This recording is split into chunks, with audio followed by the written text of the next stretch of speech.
It was during the 19th century, at the dawn of a new era of serious archaeological inquiry, that the extensive remains of an ancient city were discovered in Egypt in a secluded arid plateau, roughly in the centre of the country. Whilst the site was certainly an interesting example of Egyptian architecture from the 18th dynasty, roughly the period between 1549 to 1292 BC, it seemed unremarkable at first, especially when compared to the vast wealth of other discoveries being unearthed in places such as the Valley of the Kings. This was until evidence began to surface of the mysterious god-king who had built the city in the first place, along with significant evidence of precisely why he had built it. The city had been called Amarna, and it had served as a royal capital to a mysterious and powerful pharaoh, who supposedly carved it out of the desert in a seemingly ridiculous place, on a whim.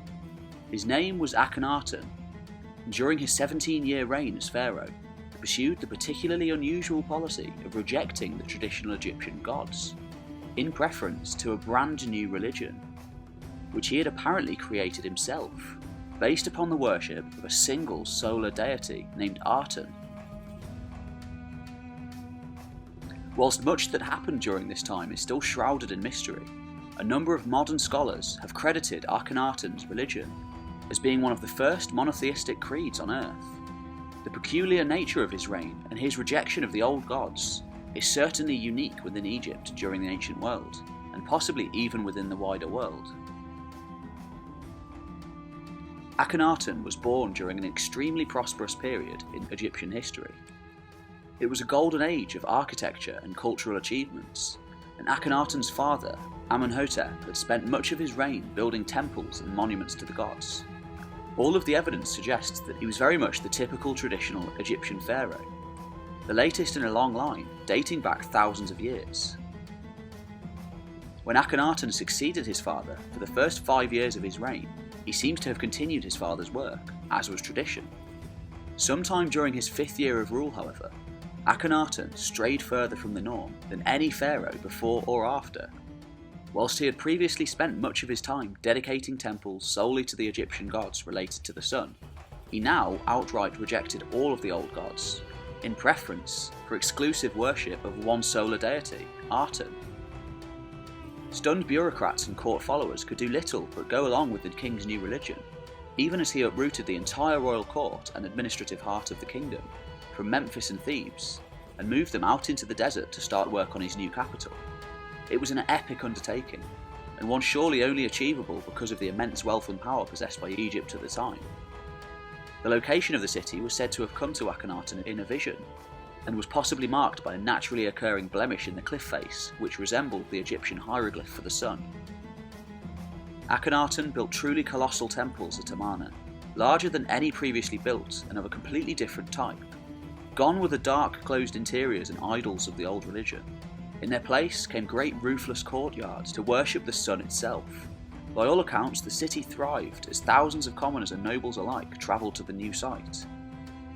It's likely that most nobles still worship the old gods in secret, and small idols found at Amarna support this theory. The common people, on the other hand, largely left out of the historical record, likely weren't affected too much by the new religion, which seems to have been largely an aristocratic affair. In 1907, a tomb was uncovered at Amarna and subsequently excavated. The mummified remains found inside are widely believed to be those of Akhenaten, and they just add further to the enigma of this mysterious ruler.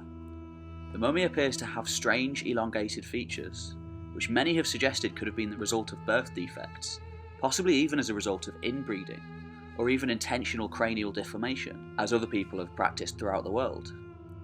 Contemporary depictions of the king also portray him in a similar manner, with unusual effeminate features.